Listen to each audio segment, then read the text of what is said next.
은혜 받으실 말씀의 본문은 마태복음 13장 3절부터 9절 말씀입니다. 예수께서 비유로 여러 가지를 저희에게 말씀하여 가라사대 씨를 뿌리는 자가 뿌리러 나가서 뿌릴새 더러는 길가에 떨어짐에 새들이 와서 먹어버렸고 더러는 흙이 얕은 돌밭에 떨어짐에 흙이 깊지 아니하므로 곧 싹이 나오나 해가 돋은 후에 타져서 뿌리가 없으므로 말랐고 더러는 가시떨기에 떨어짐에 가시가 자라서 기운을 막았고 더러는 좋은 땅에 떨어짐에 혹 100배, 혹 60배, 혹 30배의 결실을 하였느니라. 기 있는 자는 들으라 하시니라. 아멘. 영상으로 준비된 임마누엘 성가대 찬양과 니시 오케스트라 연주가 있은 후 당회장님의 영상 설교 마음밭을 개간하자 5번째 말씀을 듣겠습니다. 사랑하는 성도 여러분, 전 세계 및 전국의 지교회 성도 여러분, 지성전 성도 여러분, 전 세계 인터넷을 통해 예배 드리는 모든 성도 여러분, GCN 시청자 여러분, 농촌에 가보면 다 비슷한 논, 비슷한 밭 같지만 자세히 들여다보면 차이점을 발견할 수가 있습니다.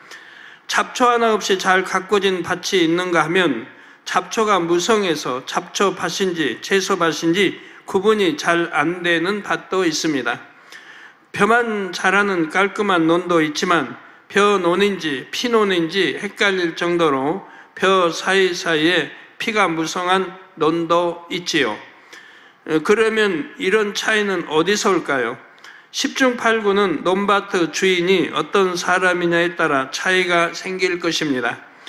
제가 어렸을 때를 떠올려 보면 부지런한 어머니들은 잡초가 올라올 새라 쉴 틈 없이 밭에 나가 밭을 매셨습니다. 부지런한 아버지들은 논에 들어가 피를 뽑아내셨고요. 잡초 하나 없는 논밭으로 가꾸려면 찌는 듯한 한낮은 물론 이른 새벽 이슬을 털며 또 어둑어둑한 밤이 맞도록 일해야 합니다. 고생스럽지만 이렇게 가꾼 논밭은 그렇지 않은 논밭과 수확량 자체가 다릅니다. 잡초는 채소나 곡물, 발육을 방해해서 수확량을 떨어뜨리기 때문입니다. 같은 넓이의 논밭이 있을 때 잡초가 무성한 밭은 수확이 훨씬 적지요.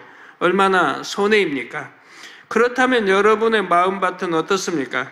잡초가 무성해서 싹이 잘 자라지도 않고 열매도 맺지 못하는 그런 밭은 아닌지요? 만약 그런 분이 있다면 이 시간을 통해 마음밭의 잡초를 다 뽑아내시기를 바랍니다. 잠언 28장 19절에 자기의 토지를 경작하는 자는 먹을 것이 많으려니와 방탕을 쫓는 자는 궁핍함이 많으리라 말씀하십니다. 실컷 잠자고 쉬는 농부가 아니라 열심히 땀 흘려 일하는 부지런한 농부가 되셔서 밭을 옥토로 가꾸시기 바랍니다. 그러면 분명히 밭에 뿌린 씨마다 풍성한 열매를 맺을 것입니다. 여러분 모두 마음밭을 부지런히 경작해서 이 땅에서 부유한 삶을 사시고 천국에서도 큰 영화를 누리며 사시기를 주님의 이름으로 축원합니다. 사랑하는 성도 여러분, 지난 시간까지 길가밭과 돌밭에 대해 말씀드렸고 오늘은 가시떨기밭에 대해 설명해 드리겠습니다. 가시떨기밭은 과연 어떤 밭일까요? 마태복음 13장 7절에 씨를 뿌리는 자가 씨를 뿌리니 더러는 가시떨기 위에 떨어짐에 가시가 자라서 기운을 막았다고 했습니다. 가시떨기란 가시나무의 한 뿌리에서 여러 줄기가 나와 더부룩하게 된 그 전체를 가리킵니다. 씨를 뿌리다 보면 씨가 밭을 벗어나 밭 근처 또 가시떨기 위에 떨어질 수가 있죠. 씨가 길가에 떨어지면 아예 싹이 나지 않고 돌밭에 떨어지면 싹이 나도 이내 말라 죽습니다. 이와 달리 씨가 가시떨기에 떨어지면 싹도 트고 싹이 어느 정도 자라납니다. 길가밭이나 돌밭보다는 훨씬 낫지요. 그런데 결과적으로 열매를 맺지를 못합니다. 싹은 트지만 싹이 어느 정도 자라면 가시떨기에 막혀 더 이상 자라지 못하기 때문입니다. 마태복음 13장 22절에 예수님께서 가시떨기 밭은 과연 어떤 마음밭을 의미하는지 다음과 같이 설명해 주십니다. 자, 여러분 몇 주간 말씀 들으시면서 나는 돌밭인지 아니면 가시떨기 밭인지 아니면 길가밭인지 잘 분별을 하시면서 듣습니까? 아니면 내 밭은 돌밭도 좀 길가밭도 좀 섞였고 돌밭도 좀 섞였고 오늘 들을 말씀 가시떨기밭도 좀 섞였고 옥토도 조금 섞였고 그런 밭인지 분별을 잘 하셔야 돼요. 그래서 부지런히 옥토를 만들어 놔야 축복들을 몽땅몽땅 받아나갈 수 있는 거죠. 가시떨기에 뿌리웠다는 것은 말씀을 들으나 세상의 염려와 재리의 유혹에 말씀이 막혀 결실치 못하는 자라 하셨지요. 길가밭은 말씀 자체를 받지 못합니다. 돌밭은 말씀을 들으면 깨닫기도 하고 은혜도 받지만 말씀을 행하지는 못하죠. 여러 말씀 듣고 난 깨닫긴 한다, 은혜는 받는다. 그런데 말씀대로 행하지 못한다 하면 무슨 밭이라고요? 무슨 밭? 돌밭. 이 밭들과는 달리 가시떨기 밭의 마음은 하나님의 말씀을 들으면 믿고 행합니다. 그런데 문제는 말씀을 온전하게 행하지는 못한다는 점입니다. 마음의 가시떨기, 즉 세상 염려와 재리, 곧 재물이나 명예, 권세 등에 대한 탐심이 있기 때문입니다. 마음에 이런 육이 있어서 육신의 생각 가운데 말씀을 행하지요.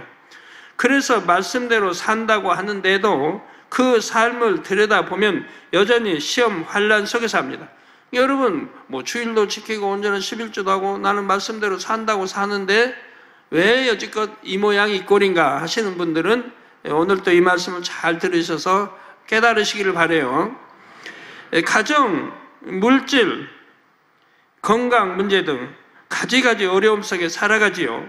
그러므로 이 가시떨기를 걷어내고 말씀을 제대로 행해야 합니다. 그래야지만 영육 간에 풍성한 열매가 맺히지요. 말씀의 싹이 잘 자라서 열매를 맺습니다. 그러면 지금부터 가시떨기가 어떻게 작용하는지 설명해 드리겠습니다. 여러분의 마음에 가시떨기가 자라고 있는 것은 아닌지 잘 살펴보시기를 바랍니다. 먼저 세상 염려라는 가시떨기가 말씀이 자라지 못하도록 막는 경우를 살펴보겠습니다. 여러분은 지금 안식일을 거룩하게 지키라 하신 말씀에 순종해서 예배를 드리고 있습니다. 아멘. 세상 사람들은 편히 쉬는 일요일에도 교회에 나와 예배 드리고 있지요. 주일을 지켜야 하나님의 자녀로 인정받을 수 있고 축복받을 수 있다는 말씀을 믿기 때문입니다. 또 그것이 천국 가는 길이기 때문이고요. 그런데 이렇게 하나님 전에서 안식일을 지키면서도 정작 참 안식을 누리지 못하는 분이 계십니까? 집안일, 사업터 걱정, 내일 출근할 걱정 등 육의 일들에 대한 염려가 끊임없이 밀려옵니다. 말씀을 들으면서도요. 이렇게 근심, 걱정 속에 빠져 있으면 신령과 진정으로 예배 드릴 수가 없지요. 예배 드릴 때는 그냥 예배에 관한 하나님과 나 사이 그것만 생각하시는 거예요. 말씀 어떻게 보면 잘 듣고 마음에 새기고 또 나를 발견하고 그래야지 예배 드리면서 딴 생각, 기도하면서 찬양하면서 딴 생각으로 몰두하면 안 된단 말이에요. 교회에 나와 예배를 드리면서 위로를 얻고 새 힘을 얻어야 할 텐데 근심만 더 늘어갑니다. 그러면 아무리 오랜 세월 주일을 교회에서 보낸다고 해도 주일을 지킬 때 주시는 참 기쁨과 평안을 맛볼 수가 없지요. 안식일을 거룩하게 지키면 영원히 잘되고 영육 간에 복이 임할 텐데 이런 복이 온전히 임하지를 않습니다.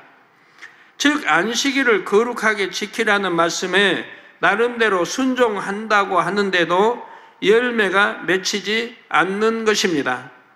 아버지 하나님께서 안식일을 주신 이유는 자녀들이 주 안에서 참 안식을 누리게 하기 위해서입니다. 믿음으로 세상 일을 다 아버지 하나님께 맡기고 영육 간의 평안과 기쁨을 누리기 원하시지요. 이런 하나님의 뜻에 맞게 안식일을 지킬 때 안식일을 온전히 지켰다고 할 수가 있습니다. 또 안식일을 지킬 때 주시는 영육 간의 축복이 온전히 임하지요. 평소에 하나님께 예배하고 기도하며 충성할 때도 마찬가지입니다. 어떤 마음으로 행하느냐에 따라 그 행함이 축복의 열매로 맺힐 수도 있고 맺히지 않을 수도 있습니다. 예를 들어 하나님의 일을 하려면 몸을 들이고 시간을 들여야 합니다. 이때 사업이 바쁜데, 공부하느라 바쁜데, 집안일이 많은데 하고 염려 가운데 드린다면 하나님께서 기쁘게 받으실 수가 없지요. 몸과 마음, 시간과 재능, 물질 등 무엇을 드리든지 마찬가지입니다. 하나님의 일을 한다고 하면서 이 시간에 이 일을 더 해야 하는데 이 물질은 어디에 써야 하는데 이렇게 아까운 마음, 인색한 마음으로 드린다면 하나님께서 기쁘게 받으실 수가 없지요. 여러분이 드린 것을 30배, 60배, 100배로 갚아주고 싶으셔도 그렇게 하실 수가 없습니다. 그러면 어떤 마음으로 말씀을 행해야 할까요? 마태복음 6장 31절에서 34절에 보면 예수님께서 다음과 같이 답을 주십니다. 염려하여 이르기를 무엇을 먹을까? 무엇을 마실까? 무엇을 입을까? 하지 말라. 먹고 마시는 거, 입는 거. 의식주에 관한 것들이죠. 이는 다 이방인이 구하는 것이라. 제가 믿지 않는 사람, 세상 사람들이 구하는 것이라.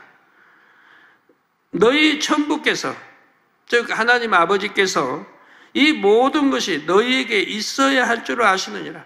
그러니까 하나님이, 여러분의 하나님이, 우리의 하나님이 여러분의 의식주 문제, 얼마가 필요하고 있어야 하고 없어야 하고를 다 아신다 이 말입니다. 너희는 먼저 그의 나라와 그의 의를 구하라. 그리하면 이 모든 것을 너희에게 더하시리라. 그의 나라, 하나님 앞에 충성, 꼭 그의 의를 구하라. 저 마음의 할례입니다. 내가 성결되어지는 죄를 피해까지 싸우려는 일. 그래서 그의 나라와 그의 의를 구하라. 그리하면 이 모든 것을 너희에게 더하시리라 했습니다. 그러므로 내일 일을 위하여 염려하지 말라. 왜 내일 일을 염려해요? 내일 일 염려해서 잘 될 것 같으면 하나님이 염려하라고 하시죠. 내일 일은 내일 염려할 것이요 한낱 괴로움은 그날에 족하니라 하고 말씀하셨지요. 그럼 오늘 일은 오늘 일도 염려하라는 거 아니에요. 염려하지 말라는 거예요. 아, 그럼 내일 일은 염려해도, 내일 가서도 염려해도 되겠네요.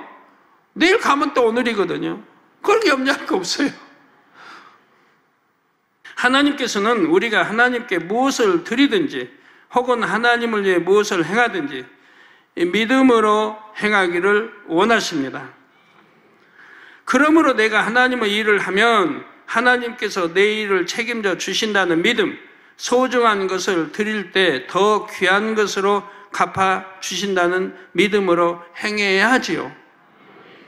골로새서 3장 1절에 너희가 그리스도와 함께 다시 살리심을 받았으면 위의 것을 찾으라.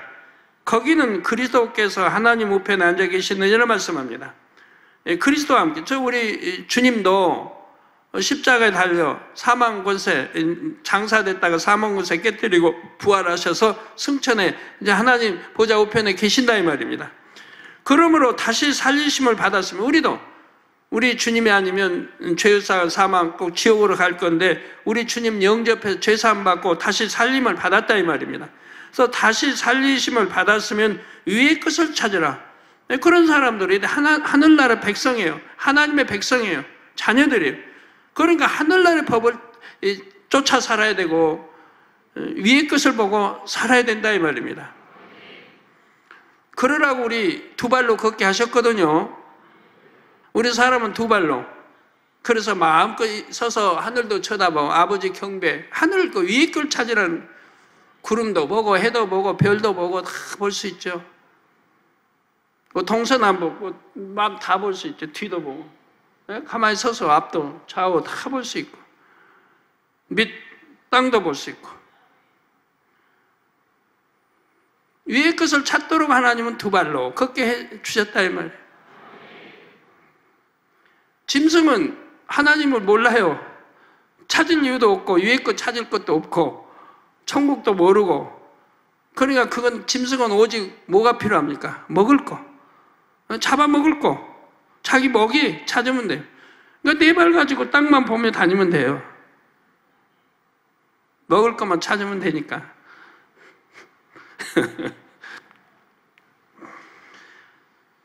그래서 위의 것을 찾으라. 거기는 그리스도께서 하나님 우편에 앉아 계시느라. 즉 우리 신랑 되신 분이 하나님 보좌 우편에 앉아 계신다.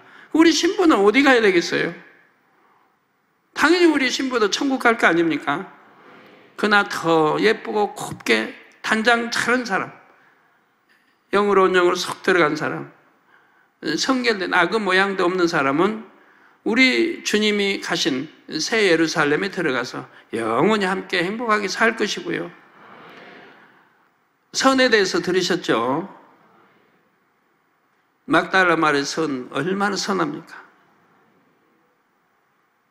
조금만 악이 있다면 부모님이 핍박하고 오히려 참 병신을 하고 너 그냥 나가라고 차라리 하고, 그렇게 하면 되려 자녀가 뭐라고 해야 돼요? 부모님이 나 낳아가지고 나 이렇게 약하게 낳았지, 내가 약해서 약하고 싶어서 약하고 내가 아프고 싶어서 아픕니까? 부모님이 나 이렇게 연약하게 낳았었지. 부모님이 어렵게 사시니까 나도 어렵게 하는 거지. 병도 못 고치고 하는 거지. 부모님 탓으로 돌릴 수 있습니다. 그러나 막달라 마리아는 부모 탓하지 않았습니다. 전부 자기 탓이에요. 어찌어찌해서 또 남자를 얻었는데 남자가 핍박합니다. 삭바전에서 돈 모아놓으면 다 가져가 버립니다. 노름에다 다 써버립니다. 그리고 또 돈 내놓으라고 또 때립니다. 그렇게 남편에게 얻어맞고 애쓰고 연약한 몸을 벌어서 삭바전에서 보험 모아면 그 남편이 노름으로 다 갖다가 노름을 써버리고, 그래도 남편은 원망하지 않았다 이 말이에요. 자기 탓을 돌 때 내가 건강하다면 돈도 잘 벌고 남편이 힘이 될 텐데, 나 만나서 남편이 그 남자가 참 저렇게 산다 이렇게 생각하고, 내가 이렇게 약하고 병들어서 내 부모님이 고생한다 항상 자기 탓으로 돌렸다면, 매를 맞아도, 아이들에게 매를 맞아도. 자, 이런 선한 마음 얼마나 좋습니까? 이런 선한 고운 마음. 아이고, 그렇게 선하니까 애들에게 매 맞고 그렇게 뭐가 좋아요 할지 모르지만, 우리는 주님을 영접했으니까 주 안에서는 매 맞을 일도 없고 그렇게 억울하게 당할 일도 없고. 왜? 우리 주님이, 하나님이 함께 하시기 때문에. 그래서 선한 사람은 오히려 지켜주고 보호해 주신다 이 말이에요. 악한 사람에게 당하고 그렇게 살게 해주시지 않는다 이 말이에요. 그러니까 얼마나 좋아요.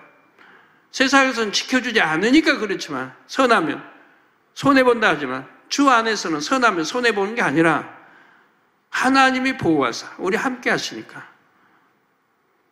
거기는 그리스도께서 하나님 우편에 앉아 계시니 우리 신부도 당연히 그런 영광에 참여하게 되지 않겠느냐 이 말입니다. 영화로우신 주님이 천국에 우리의 처소를 예비하시고 우리를 기다리십니다. 주님의 존귀한 자녀가 허물어질 유구 장막과 이 땅의 삶에 연연한다면 얼마나 어리석은 일입니까? 그러므로 이제는 세상 염려라는 가시떨기를 뽑아버리고 온전한 믿음으로 하나님의 말씀을 행하시기를 바랍니다. 앞전에 안식일에 대해 나왔죠. 여러분 안식일을 어떻게 지키십니까? 저는 안식일 날 안식일을 잘 지키면 뭐 복을 주신다. 뭐 당연히 복은 주시죠. 근데 뭐 축복을 주신다.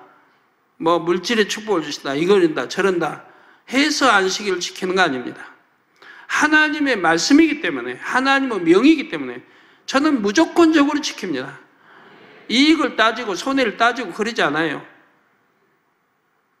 아버지 말씀이니까 무조건 지키는 거라 이 말이에요. 누가 뭘 해도 저는 뭐 죽인다 해도 지킨다 이 말이에요. 그래서 옛날에 제가 초신자 때 기도 원장하고 돌 주스러 다닐 때, 그때는 영동이란 도시가 없었어요. 서울에 영동이란 거 없었어요. 그냥 과수원이고 산이었지. 그러면 그 산을 그냥 폭파해요. 돌산들이에요. 그러니까 폭파하면 돌들이 이제 이렇게 다이너마이트 폭파하면 잔돌로 나오죠. 그걸 줍는 거예요. 줘서 한 무더기를 해놓으면 700원. 열심히 주워 모으면 이제 한 무더기 모으죠. 700원. 700원 벌기 위해서 아침 일찍 새벽에 나와요. 새벽밥 먹고 나와서 차 타고 영동까지 그까지 와서 도시락 하나 싸가지고 와서 뭐 없어요. 나무 하나 없어요. 그림자가 없어요. 그냥 햇볕 내에서 노출돼서 거기서 하는 거예요. 그러니까 저녁까지, 전 7시까지 그렇게 돌 줍고 들어가요. 그래 그거 가지고 그날그날 먹고 살아요. 뭐 방세도 줘야 돼. 그런데 반가운 소식 왔어요.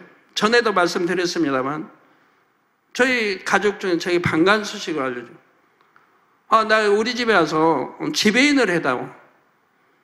지배인을 해주면 집도 주고 월급도 주고 기도원장 음식 솜씨 좋으니까 또 기도원장도 좀 더 거들어주면 월급 주고 부채 다 갚아주고 그럴 테니까 와서 일을 해다오. 지배인을 해다오. 오라니까 갔죠. 했더니 그렇게 지배인을 해달라고 그래요. 뭐 이제 그게 이제 무슨 지배이냐면 뭐 호텔 지배인은 아니고 요정 지배인은 요정. 큰 요정인데 서울대학교 교수 또 이제 별 장성들 이런 분들 드나드는 이제 큰 요정이에요.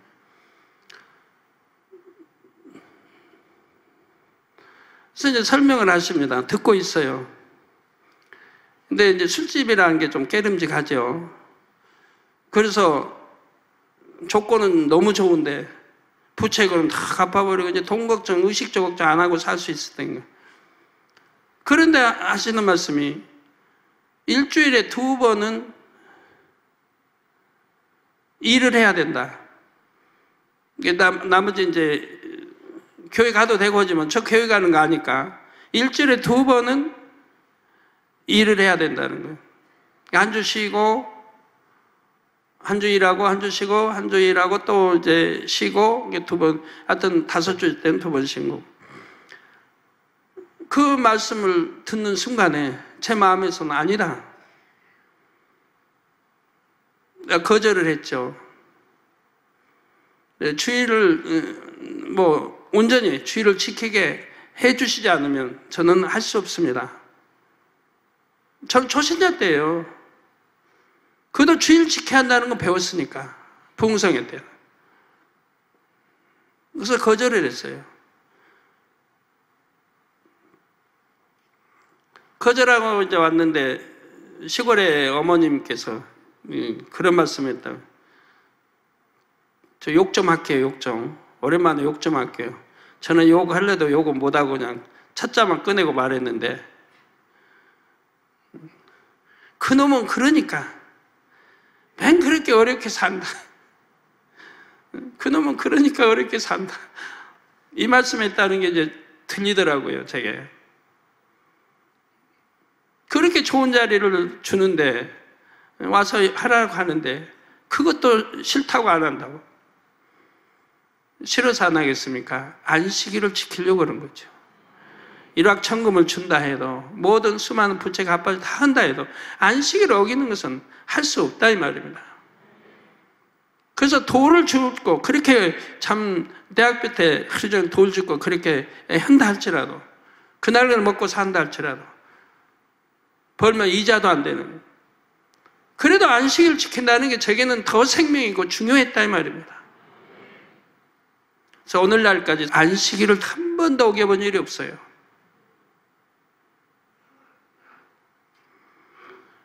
그러니 하나님과 저 사이가 어떻게 되겠습니까?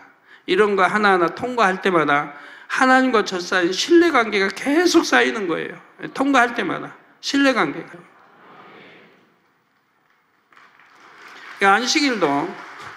안식일도 그렇게 지키는 거예요. 내 마음으로 지키는 거예요. 아버지, 만군의 하나님 아버지, 말씀이니까 내가 무조건 순종하고 지키는 거지. 이익 따지고 손해 따지고 우리 성도님 잘 지킨다고 지켰다가도 설이나 추석 때가 만약에 안식일이라고 하면 아유 머리 생각해봐요. 오늘날 왜 하필 설날이 안식일인가? 왜 추석날이 안식일인가? 오늘은 다른 때보다도 몇 곱 돈을 더 벌 수 있는데 그만 가기면 오늘만 눈 딱 감고 열자. 그러면 그동안 지켰다는 안식일이 마음 중심에서 지킨 건 아니잖아요. 내가 돈을 많이 벌 수 있다고 하니까 안식일을 어기더라 이 말입니다. 그러면 안식일을 어길 마음이지 참으로 아버지 말씀이니까 내가 순종해 드린 건 아니라 이 말입니다. 그런 마음으로 앉아서 예배를 드린다고 해봐요. 정말 신령과 진정으로 예배가 드려지겠는가? 오늘 문 열면 돈 더 많이 벌 수 있는데 안식일에 내가 할 수 있는 문 닫고 왔다. 이렇게 생각할 거고 온갖 잡념이 다 예배 시간에 들어올 거 아니에요? 그러니 어떻게 신령과 진정으로 안식일을 참으로 지켰다 할 수 있습니까? 성도 여러분, 하나님 말씀대로 안식일도 정말 중심에 지키고 언제나 11조도 중심에 사고 언제나 11조는 중심에서 안 해도 돼요. 그건 시험해보라 했으니까. 그러지만 온전하게 드리고 다 이 말씀대로 산다면 마음껏 축복받아 영광 돌릴 수 있죠. 그냥 온전히 믿는다면 염려, 근심, 걱정이 되지를 않는다 이 말입니다. 왜? 만군의 하나님이 우리 아버지시고 또 우리 주님이 우리 신랑 되시니까 신랑이 신부 입히고 모이고 멋있게 다 만들고 하지 않겠어요? 왜 신랑이 신부 굶주리게 하겠어요? 또 아버지가 어떻게 자기 사랑하는 아들, 딸들 굶주리게 하겠어요? 원하면 다 주시지. 날마다 하나님께서 맺어주시는 열매들을 기쁨으로 따시기를 주님의 이름으로 축원합니다. 사랑하는 성도 여러분, 다음으로 재리의 유혹으로 인해 말씀으로 싹이 자라지 못하는 경우를 살펴보겠습니다. 마음의 재리, 곧 재물이나 명예, 권세 등 세상적인 이익에 대한 탐심이 있으면 하나님 말씀에 온전히 순종할 수가 없습니다. 어떤 유혹이 오면 쉽게 유혹에 넘어가서 하나님의 뜻대로 행하지 못하지요. 예를 들어 우리 성도님들은 하나님께서 주시는 축복을 사모하십니다. 물질의 축복, 건강의 축복을 받아 영광 돌리고 하나님 나라를 이루기 원하시지요. 그래서 하나님의 뜻대로 행하고자 애쓰십니다.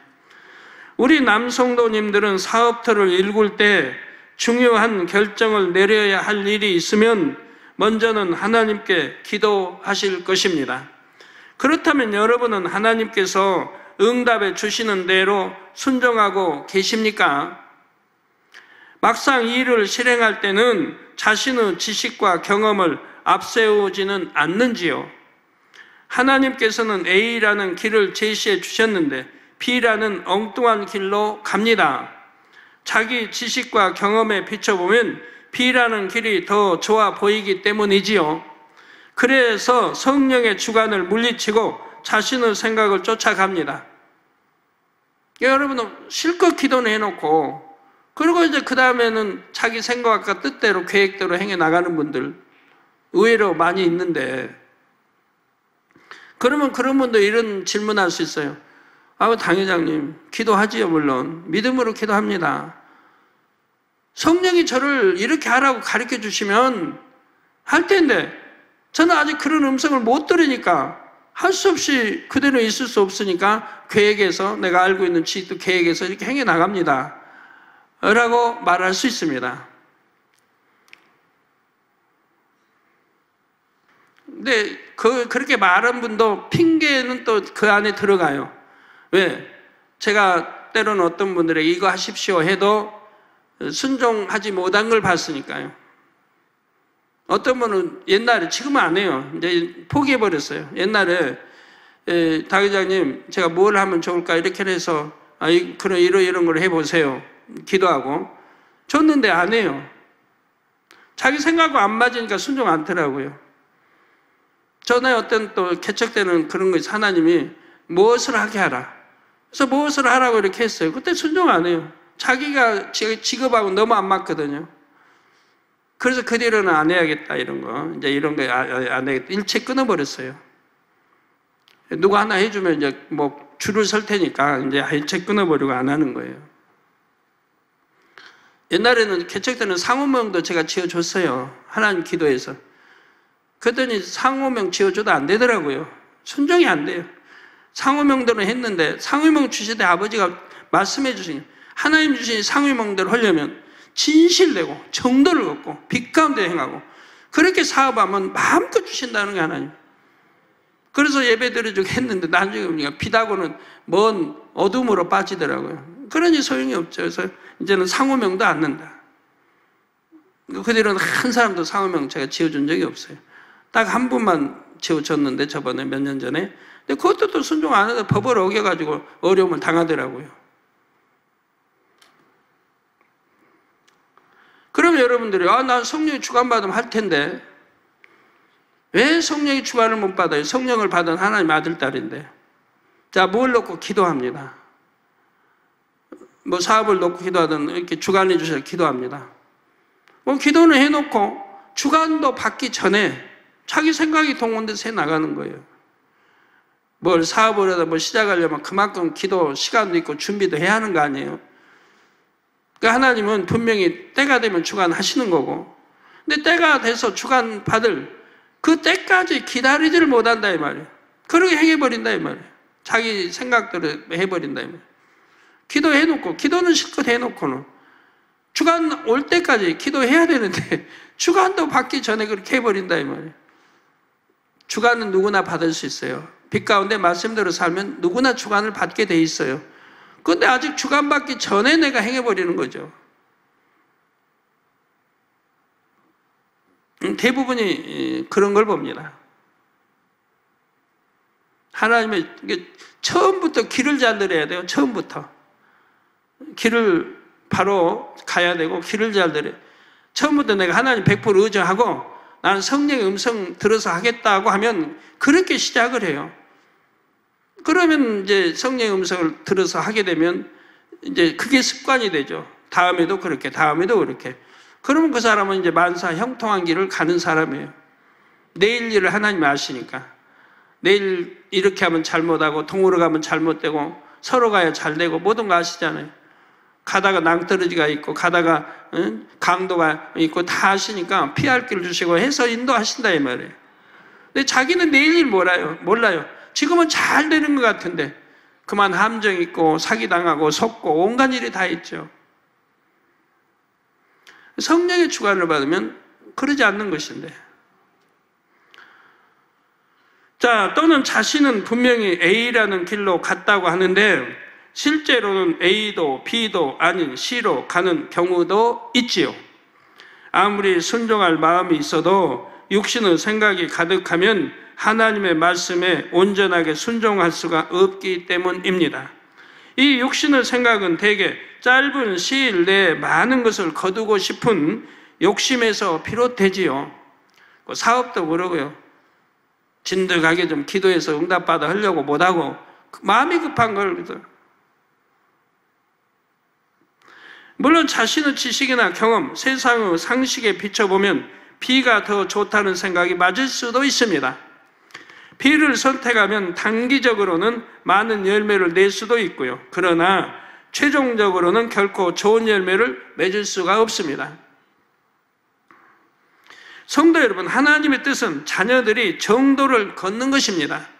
하나님의 법은 물론 이 세상의 법도 지키라고 말씀하시죠. 그런데 요즘 세상에서는 이것이 통하지 않는다고 말합니다. 법도 지키라는 말씀이 통하지 않는다. 대부분 어느 정도 법을 어김으로써 높은 수익을 낸다는 것이죠. 교회도 가끔가다 그런 일이 있어요. 저는 크든 적든 절대로 법은 지키라고 하는데도 가끔가다 법을 어기는 때가 있어요. 왜?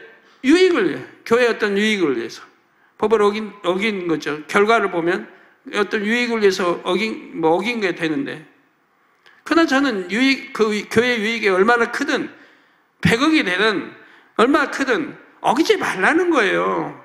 크든 적든 일체 어기지 말라는 거예요. 그런 중심을 가져야 일꾼들이 하나님의 사랑을 받고 축복을 받죠. 그런 중심이어야. 당장 눈앞에 이거 조금만 어기면 이거 뭐 근다고 큰 죄도 안 돼. 조금만 어기면 그러면 이익이 뭐 수억이 되는데, 아니면 수십억이 되는데 하고 그냥 눈 딱 감고 어긴다 이 말이에요. 그러면 하나님은 다 알고 계시잖아요.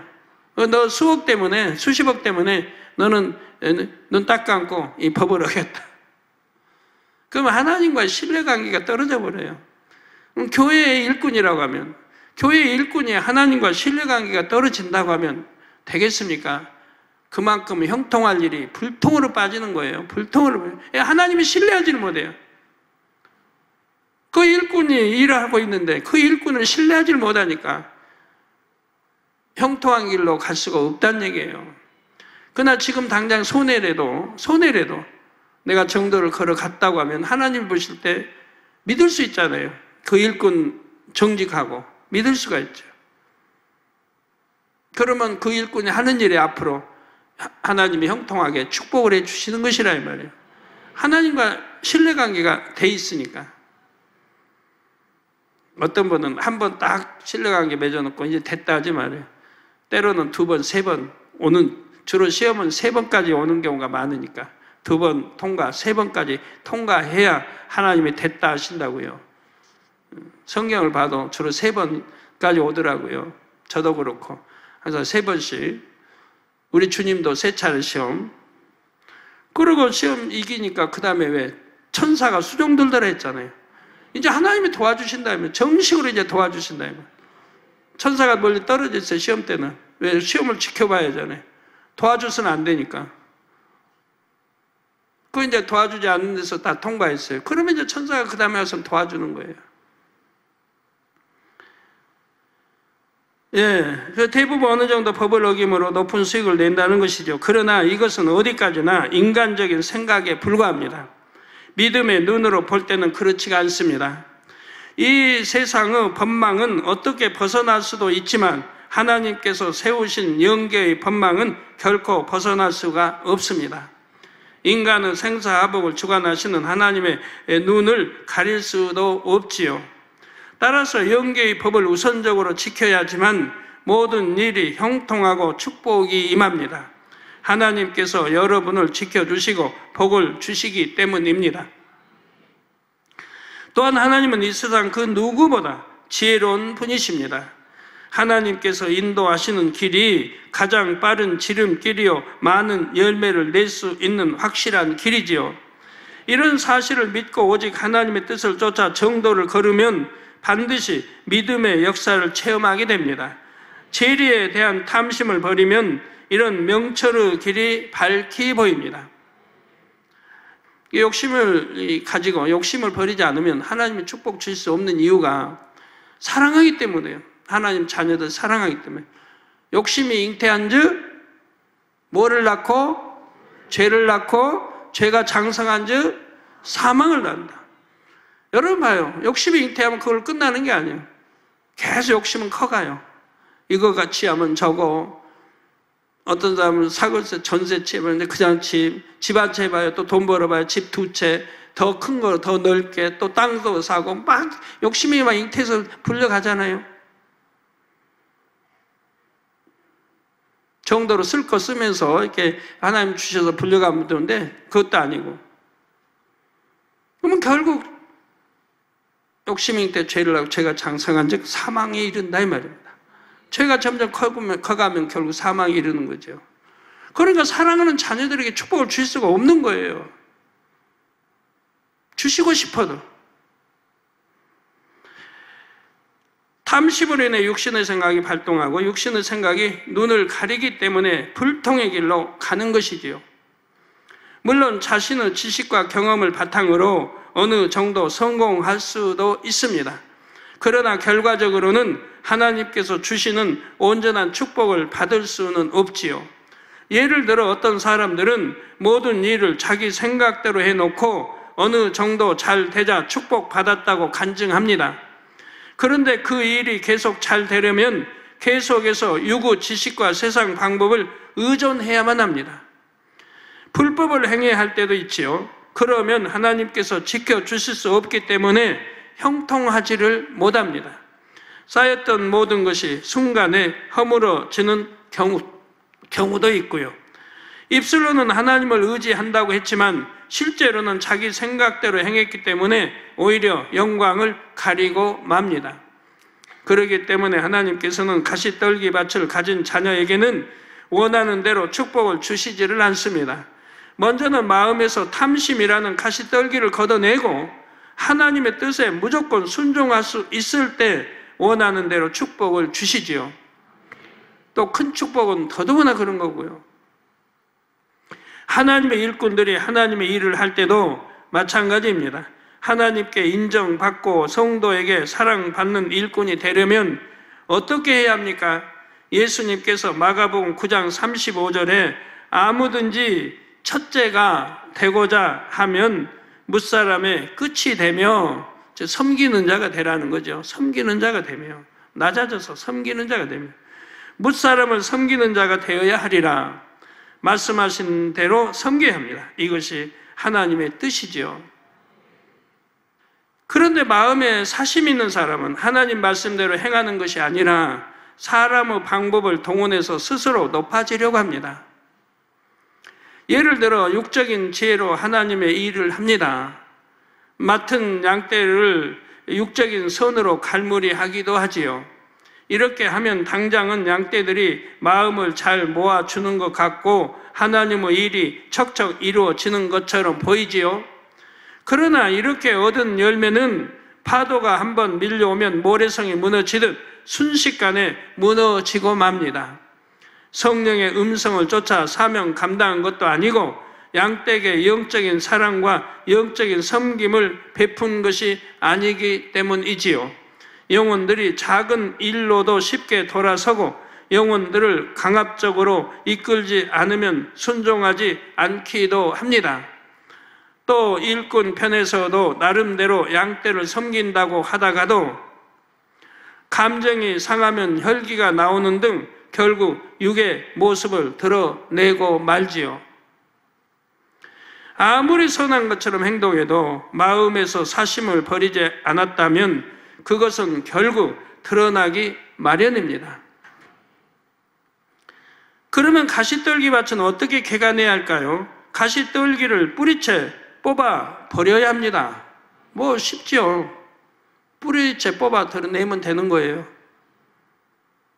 돌도 돌 큰 옛날에 보면 이렇게 시골 농촌에서 보면요, 산 같은 거 개간했기 때문에 큰 돌이 밭에 있는 게 있어요. 그럼 그냥 그대로 놔두고 몇 년이고 농사 지어요.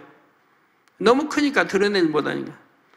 그다음 어느 때가는 없애야 되니까 그냥 결단을 내려서 일 안 할 때 이제 다 추수하고 나서 겨울이고 일 안 할 때 사람 사가지고 결단을 내서 이제 옮기게 되죠. 사람을 여러 명 사가지고. 여하튼 그렇게 해서 드러내보고 나면 그 다음에 농사가 얼마나 수월하고 좋겠어요. 장기도 돌아 안 가도 저 되고, 여하튼 모든 게 수월하고 좋지요. 뭐 아린잎 빼버리면 얼마나 수월하고 좋습니까? 그래 좋듯이 우리 마음 안에 그런 돌멩이 있으면 빼내버리면 얼마나 시원하고 좋은데요. 가시떨기는 육신의 생각들을 의미합니다. 그 뿌리는 마음의 악 그리고 육을 의미합니다. 즉 마음에 있는 악과 육이 육신의 생각의 근원이라는 말이죠. 가시떨기의 가지만 쳐내면 뿌리에서 또다시 돋아납니다. 마찬가지로 아무리 육신의 생각을 하지 말아야지 해도 마음에 악이 있으면 뜻대로 되지를 않습니다. 그 당시는 지울 수 있을지 몰라도 또 육신의 생각이 떠오른다 이 말이에요. 내 마음의 악을 빼내 버릴 때 육신의 생각이 사라진다 이 말입니다. 여러분 누구를 미워하는데 지금 여하튼 원수도 아닌데 왜 이렇게 원수처럼 미워하는지, 누굴 미워하는데 여러분 마음에서 미움을 빼내 없앴다고 해봐요. 미움을. 그러면 봐도 미움이 갈까요? 생각이 떠오를까요? 사랑이 떠오르죠. 사랑하고 싶은 마음. 왜? 내가 사랑함으로 미움을 빼냈으니까. 미움을 버리자. 저 보면 그냥 저 싫은 사람이 또 온다. 아이고 안 미워야 되는데 미움을 버리자 한다고 버려지나요? 반대로 내가 사랑을 줘야지. 사랑이 안 가도 실천해봐요. 사랑을 줘봐요. 먹을 것도 주고 내가 먼저 말하고 이렇게 해서 사랑을 공급해 줘봐요. 그러면 점차 내 안에 미움이라는 게 사라지죠. 그래서 이제 미움이 사라졌다. 그럼 그 다음 보면 그 사람 미울 리가 있어요? 사랑이 가지. 네, 마음에서 빼내버리면 육신의 생각이 동원되지 않는다 이 말입니다.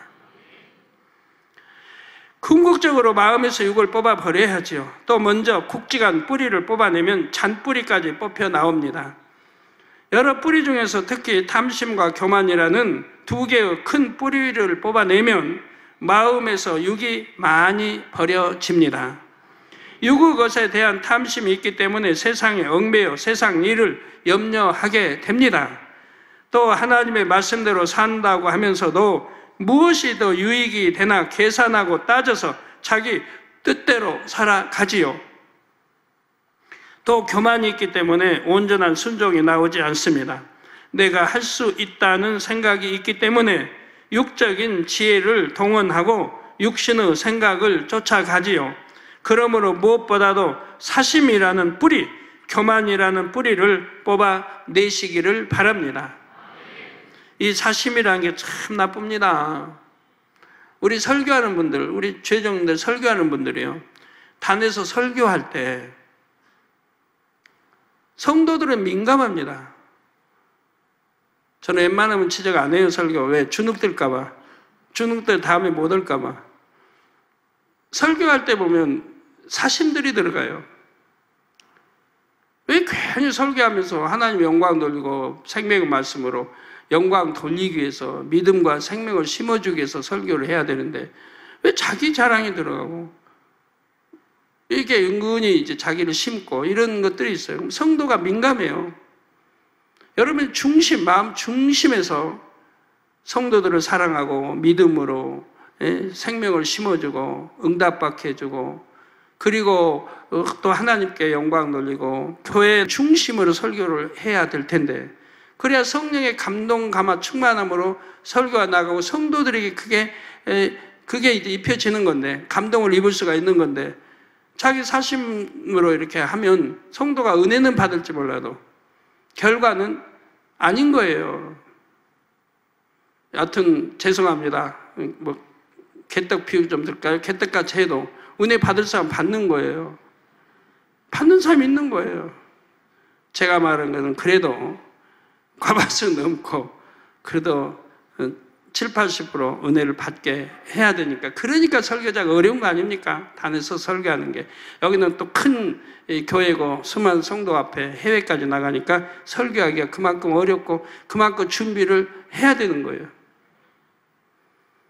근데 사심으로 하니 성도들이 그냥 마음을 아파하죠. 마음이 은근히 자기 자랑 또 사심 또 은근히 말 속에 뼈가 들어있고 안 좋은 이런 것들이 있는 걸 성도들이 느끼는 거예요. 그러니까 싫어하는 거예요. 그래서 이 사심이라는 게 너무 나쁜 겁니다. 우리 죄종이든 일꾼이든 성도든 여러분 세상에서든 하나님 앞에는 이런 게 없어야 여러분 마음껏 하나님 축복 주시는 그릇이 되는 거예요.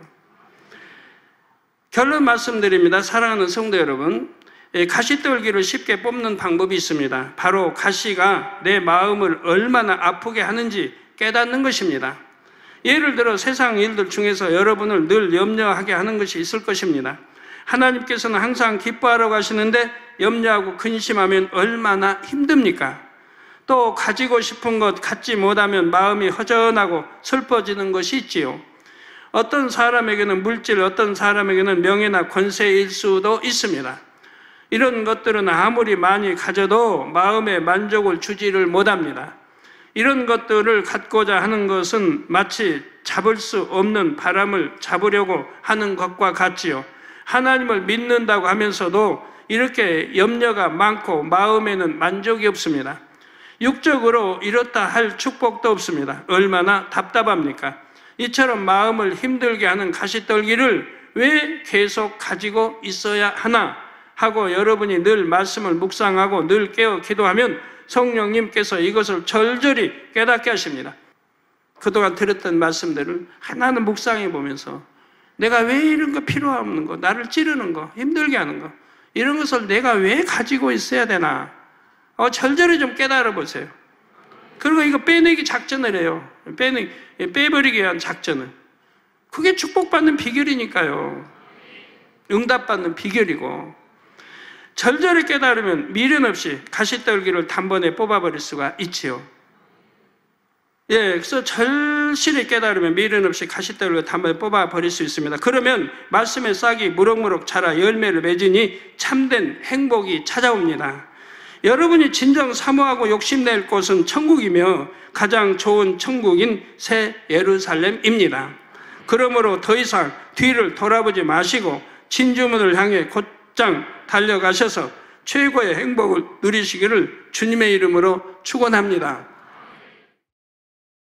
들으신 말씀을 생각하시며 동성으로 기도하겠습니다. 사랑의 아버지 하나님, 가시떨기에 뿌렸다는 것은 말씀을 들으나 세상의 염려와 재리의 유혹으로 말씀을 결실치 못하는 자라 했습니다. 길가밭은 말씀 자체를 받지 못하고 돌밭은 말씀을 들으면 깨닫기도 하고 은혜도 받지만 말씀대로 행하지 못한다 하였습니다. 가시떨기 밭의 마음은 말씀을 들으면 믿고 행하기는 하지만 온전히 행하지 못한다 했습니다. 곧 마음의 가시떨기, 세상의 염려와 재리, 재물과 명예, 권세 등의 탐심이 있기 때문에 그렇다 했습니다. 가시떨기 곧 육신의 생각, 열매를 맺지 못하게 하는 경우가 세상의 염려라고 하는 그러한 아버지 하나님 가시떨기가 있어서 말씀을 잘하지 못하게 하는 경우라 했습니다. 그러므로 먼저 그의 나라와 의를 구하는 그러한 믿음을 가져야 한다 했습니다. 두 번째, 재리의 유혹으로 인해 말씀의 싹이 자라지 못하는 경우라 했습니다. 마음의 재리 곧 재물이나 명예, 권세 등 세상적인 이익에 대한 탐심이 있으면 하나님 말씀에 온전치 순종치 못하고 아버지 어떤 유혹이 오면 쉽게 유혹에 넘어가 하나님의 뜻대로 행하지 못한다 했습니다. 가시떨기 밭을 개간하는 방법에는 마음의 가시떨기를 발견하여 이 육신의 생각을 뿌리째 뽑아야 된다 했습니다.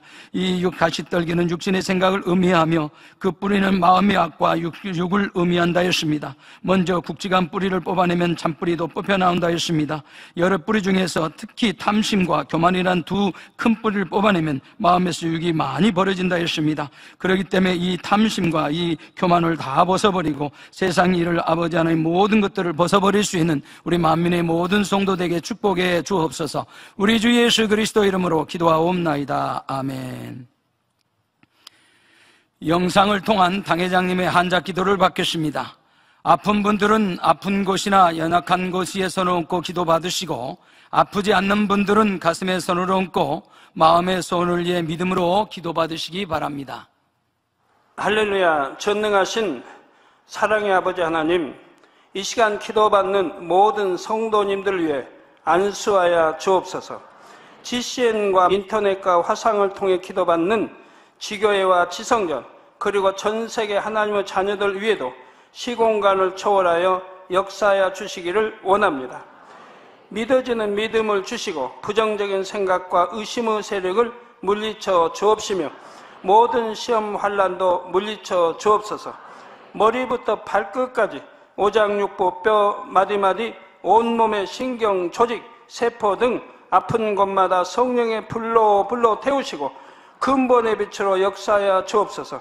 예수 그리스도의 이름으로 명하노니 원수마귀 사단, 모든 질병, 균, 연약함아 물러가라. 빛이여 임하라. 모든 불치, 난치병도 성령의 불로 태워 깨끗게 하여 주옵소서. 말라리아를 비롯한 모든 풍토병도 물리쳐 주옵소서. 감기, 기침, 열, 몸살, 독감 등 각종 유행성 질병도 다 물러가라. 어떠한 유행성 질병 균도 틈타지 않게 지켜 주옵소서. 위암, 폐암, 간암, 유방암, 자궁암, 대장암, 피부암 등 각종 암과 에이즈, 백혈병, 뇌졸중, 고혈압, 저혈압, 심장병, 폐병, 위장병, 당뇨, 부인병, 피부병, 갑상선 질환과 모든 염증도 깨끗게 하여 주옵소서. 소아마비, 중풍, 관절염, 디스크도 온전케 하여 주옵소서. 요통, 두통, 신경통을 비롯한 모든 통증은 사라질지어다. 간질, 자폐증, 우울증, 조울증, 노이로제 등 모든 정신질환도 물러가라. 모든 마비된 것도 풀어지고 일어나 걷고 뛸지어다. 눈도 잘 보이게 하옵시고 귀도 잘 들리게 하여 주옵소서.